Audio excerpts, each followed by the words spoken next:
Hi everyone, it's Don and I hope you're having a fantastic day. Well, the other day some people asked me what I thought about river cruises and I said, I haven't been on them in quite some time, but I am planning some for next year.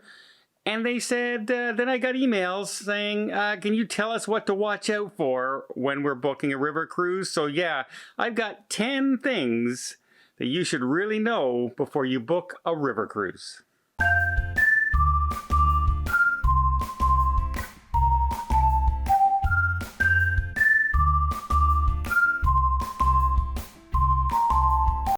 Number one is do not expect necessarily your itinerary is going to be staying the same, or even that you're going to end up at the end of your cruise on the same ship that you started on. And a lot of that is because of the water levels that can go out through Europe. That if, for instance, if the water level is too low and the ship can't get downriver, they may pack you up, bus you to another location, and then you get on another ship altogether. In some cases, people have even been put into hotels because there was no other ship available. And so your river cruise turned into a hotel stay cruise. Also, the other end of the spectrum, if the water levels rise because it's so, the rain coming, too much rain, or there's a lot of meltdown from the mountains, well then, the other thing that they can't get through is the bridges, and they just can't get underneath the bridges into to their next destination. In fact, river cruises often get interrupted way more than a typical ocean cruise would. You're far more likely to have something interrupt your trip. Number two, a lot of cruise lines say that they are all inclusive, and for the most part they are. To the point where gratuities are usually included, Wi-Fi is included, your food's included. Many cruise lines include drinks throughout the entire cruise, and even your shore excursion. One shore excursion per port is often included as well, but that doesn't necessarily mean that everything is covered. In some ports, there may be other excursions that are a little further away or more exciting that you may want to book, but they come with an extra charge. You may want to be on a cruise line that says it gives you wine and beer for lunch and dinner, but all during the day, it's not included, and that would cost you extra. So you really want to find out what all the little extras are in their all-inclusive, because each cruise line, actually their all-inclusives could vary from one to the other. One thing a lot of people picture when you look at the brochure of a river cruise ship pulled up in port, you figure, look at this, it's in its port, it's all by itself, you're all alone, there's not like 10 ships like in ocean cruises pulling into the same port. Wow, that looks like you're so all by yourself. And then if you actually go, you may pull in, and then another cruise ship will pull in and actually pull in directly beside you. And then another one will pull in directly beside them, so that when you look out your balcony window, you're looking directly at the window of the cruise ship that's beside you.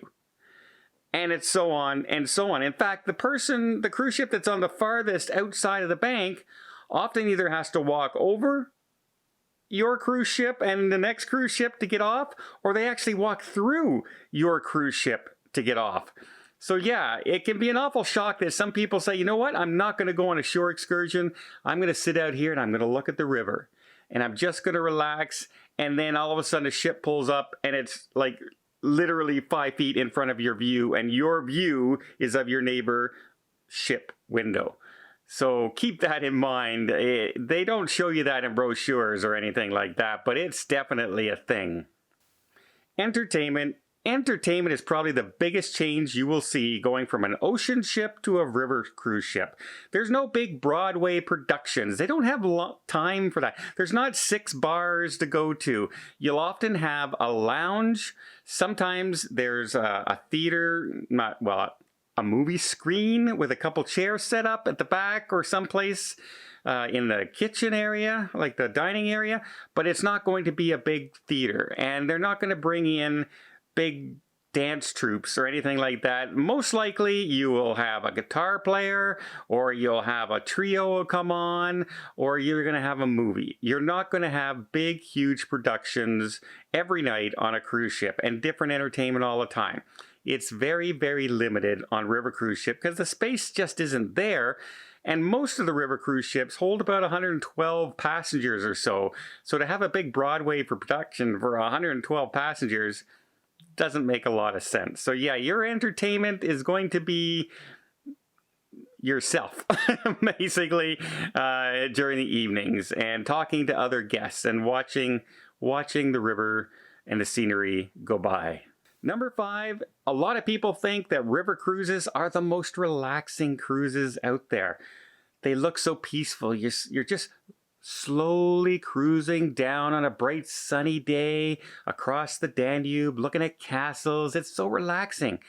In fact, river cruises are much more rigorously scheduled than you will find on ocean cruises. They are pulling into a port at a certain time. They are waking you up. You have to go for your breakfast, because it's not any time you want to go for breakfast. You can. You have to go at a certain time, but more on that later. And then you have to be off on your shore excursion. And then sometimes you have to be back by, say, 4 hours later because they got to get out to their next port. And sometimes I've even seen river cruises that you hardly ever see. You're hardly sailing on the water during the day. They're moving back and forth during the evening to the next port. So you're there in the morning to start your tour. So it's not necessarily as relaxing as a lot of people think. You're not necessarily going into a port, spending the entire day there, and then leaving at the end of the day. What you want to do is you want to make sure, not only when you check your itinerary where you're going, you want to see how long you're in the cruise port for. Because a lot of them schedule 4 and 4.5 hour stops in a cruise port. And the rest of the time they're moving to the next one. And you'll see sometimes you're in 2 cruise ports in the same day. You know you're in for a busy day. Also, when you're on those free tours, they tend to be very, very physical. And by physical, I don't necessarily mean you got to be rugged or anything like that, but you have to be able to walk. If you're on that 10,000 steps a day challenge, that's perfect, because these tours will get it for you. You're going to hit your 10,000 steps. You're going to hit 20,000 steps quite often on these tours. A lot of them, because you're pulling into the spot where you're going, it's walking tours, and it's a lot of historic walking tours, sometimes uphill, through castles, through churches. It's not made for somebody who has a hard time getting around. While they do have some accommodations available, it really is more geared to somebody who can get around a lot easier. I get asked this question a lot. Number 6, children. Well, I've seen children on river cruise ships, and they're trying to head towards family-oriented, some of them. But, there's no kids clubs. You're not going to find video games on board for them. There's no entertainment geared towards them. It's very historic tours. So if you have a 4, 5, 6, 7-year-old, is that going to interest them? Are you going to, are they going to want to eat when the eating time is and not necessarily when they're hungry? Are they going to sit down at the sit-down dining? Because when you go on a river cruise ship, it's a sit-down supper. It's not come as you go. There's no room service for the kids. And the food is generally geared towards adults. You're not going to find hot dogs and beans and wieners and too much like that. It's generally going to be,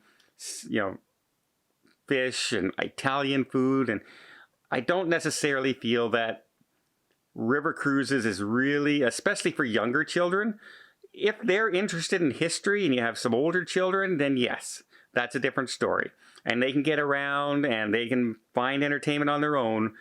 But it's a far cry from bringing your kid on a large ocean cruise ship and then bringing them to the kids club where they spend hours during the day, and then bringing them over to the pool, and then bringing them to a show at night, because none of that is available for kids on a river cruise.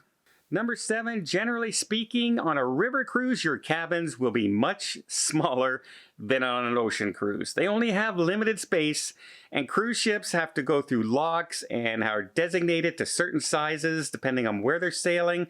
So they can't go real wide and make huge cabins. So yeah, your cabin's going to be a lot smaller, so think about that when you're packing. So you don't want to necessarily pack 30 suitcases to go on a river cruise, because you'll be sleeping on those suitcases because there's going to be no place in your stateroom to put them. Number 7, the amenities on a cruise ship. An ocean cruise ship, you have everything. You can go skydiving, you can go surfing, you can have big Broadway theaters. A river cruise, the amenities are a lot different. For instance, if you are someone who likes the idea on an ocean ship that there's a doctor on board and a medical facility, they don't have that on a river cruise. They will have to get you to a doctor. And that may mean you're missing the cruise if you end up at the doctor's and the cruise has to leave. So no onboard doctor. You're not going to have, like I said, Broadway shows. Some cruise ships do have a small pool, but not all of them do. So yeah, it's a lot different when you're thinking amenities on board. In fact, even getting room service to your cabin is very rare on a cruise ship. That doesn't happen. One of my favorite things to do is, after seeing a show and winding down and everything in an ocean cruise, is to either order room service or bring something down from the buffet back to my room, and that's just not available on the vast majority of river cruises. And so you have to really be careful of what you expect on board. They're going to feed you, they're going to give you drinks, and they'll clean your stateroom. But yeah, as far as anything else, like big photograph studios or anything like that, you're not going to find it on a river cruise. Number 9, food. Food is very good on river cruises. From all my experiences and all my friends who've cruised on a river cruise say it's great. They have a wide variety. It's cooked really well. They'll cook it to your specifications a lot. You can order it different ways, but it is limited. There's not food all the time on a cruise ship. There's not, you're not going to be able to walk up to the buffet at 11 o'clock and have 4.5 hours to choose whatever you want of 107 dishes in the buffet. It's going to be a limited amount of food. It's going to be included. It's going to be very good.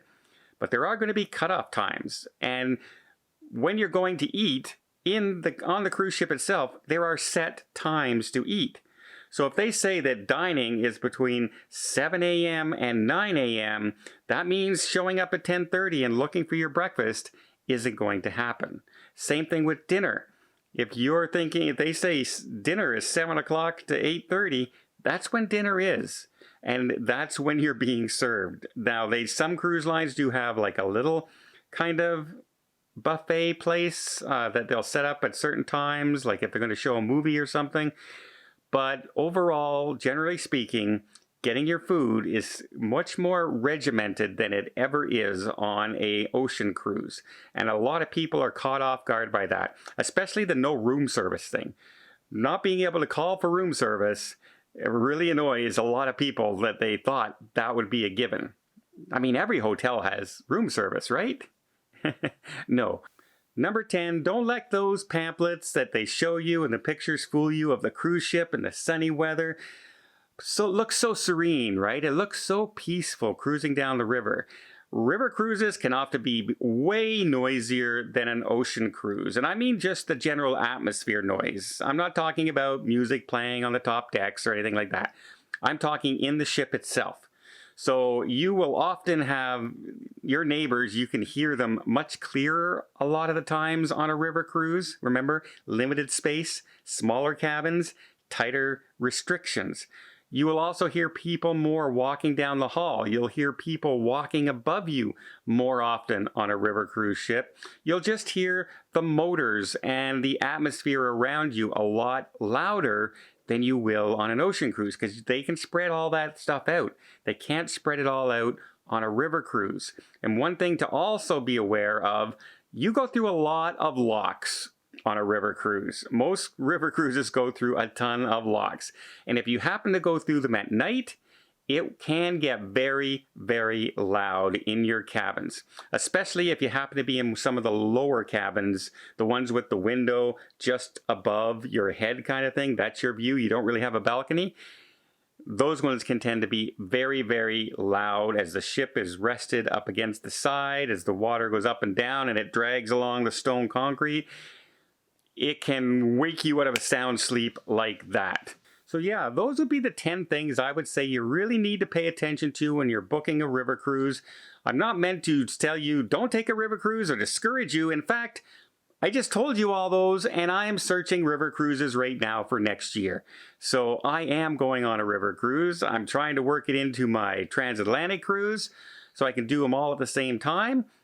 So yeah, don't be discouraged too much. I just want you to be aware of all those things that will be completely different, that, you know what, brochures and advertisements and all that stuff, they're not going to tell you those 10 things that you might come into on a river cruise. Well, I hope you appreciate this video. If you did, please give it a thumbs up. Want to see more tips, more tricks, more travel vlogs from around the world? Hit that subscribe button. Until next time, have yourself a safe and a great vacation.